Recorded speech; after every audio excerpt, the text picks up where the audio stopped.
എങ്ങനെ സ്വർണം ചെമ്പാകുന്ന ജാലവിധി എങ്ങനെയാണ് നിങ്ങൾ ചെയ്തിട്ടുള്ളത്? കേരളത്തിൽ ഒരുപാട് മജീഷ്യന്മാരെ കണ്ടിട്ടുണ്ട്, ഒരുപാട് ഒരുപാട് മാന്ത്രികന്മാരെ കണ്ടിട്ടുണ്ട്. പക്ഷേ സ്വർണം ചെമ്പാക്കുന്ന മാന്ത്രിക വിദ്യ അറിയാവുന്നത് നിങ്ങളെ പോലെ മറ്റാരുമില്ല. ഇവൻ ആള് മിടുക്കനാകട്ടോ, ഇവൻ ആളുകളെ പറ്റിച്ചെങ്കിലും ജീവിച്ചോളൂ. വിവിധ തരത്തിലുള്ള ജാലവിദ്യകൾ നമ്മുടെ നാട്ടിൽ സംഭവിച്ചിട്ടുണ്ട്. അപ്പോഴൊന്നും ഈ ചോദ്യം ഉണ്ടായിട്ടില്ല. ഇപ്പൊ BJP നേതാവിന് ഇഷ്ടപ്പെടുന്ന ഒരു ജാലവിദ്യ ഞാൻ അങ്ങോട്ട് പറയാം. നമ്മുടെ തൊട്ട അയൽപക്കത്തെ ജില്ലയായിട്ടുള്ള പത്തനംതിട്ട, ശബരിമല ഇരിക്കുന്ന ജില്ല കൂടെയാണല്ലോ. ആ പത്തനംതിട്ട ജില്ലയിലെ തൃച്ചന്ത മഹാദേവ ക്ഷേത്രം, ആ ക്ഷേത്രത്തിൽ നിന്ന് ചെമ്പുവാളി മോഷ്ടിച്ചോണ്ടുപോയി 35 ലക്ഷം രൂപ ക്ഷേത്രം മുതൽ കട്ടോണ്ടുപോയി. 3 കേസിൽ പ്രതിയാണ് ഇപ്പൊ ഇദ്ദേഹത്തിന്റെ കൂടെ BJPയുടെ സംസ്ഥാന സമിതി അംഗമായിട്ടിരിക്കുന്ന അജിത് കുമാർ. എങ്ങനെയാണ് ആ അമ്പലം വിഴുങ്ങിയെ? ഇതൊരു അസാധാരണ ജാലവിദ്യയല്ലേ?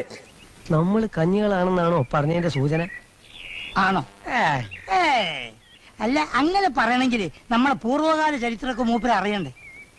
അല്ല, അറിഞ്ഞു കാണൂ. കാളുകൾ കയ്യോടുകൂടെ പിടിച്ച ജാലവിദ്യ. ഈ ജാലവിദ്യ എങ്ങനെയാണ് BJP താലോലിക്കുന്നത്?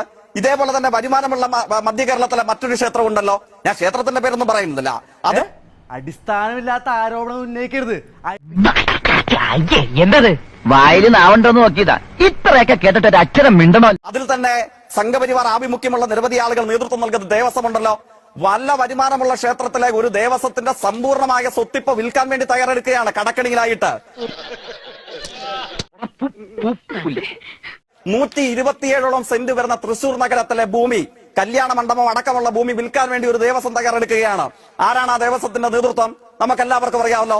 അവിടെ നടന്നിട്ടുള്ള ഇത്തരം കാര്യങ്ങളെ കുറിച്ച് ചർച്ച ചെയ്യാൻ BJP നേതാവിന് താല്പര്യമുണ്ടോ? മാധവന്റെ പണിയാ. ശങ്കുണ്ണിയെ വീണ്ടും മാധവൻ മലർത്തിയടിച്ചു. നമ്മുടെ പ്ലാൻ വർക്കായി. അവിടെ അമ്പലം വിഴുങ്ങികൾ ഉണ്ടെങ്കിൽ ആ അമ്പലം വിഴുങ്ങികൾ ആരും RSSൽ പ്രവർത്തിക്കേണ്ടതില്ല, സംഘപരിവാരത്തിൽ അമ്പലം വിഴുങ്ങികൾ ഉണ്ടാകേണ്ടതില്ല എന്ന് പറയാനുള്ള കരളുറപ്പ് ബഹുമാനിയായ BJPയുടെ പ്രതിനിധിക്കുണ്ടോ? അപ്പൊ അന്യനായിട്ട് എന്നെ അപമാനിക്കരുത്.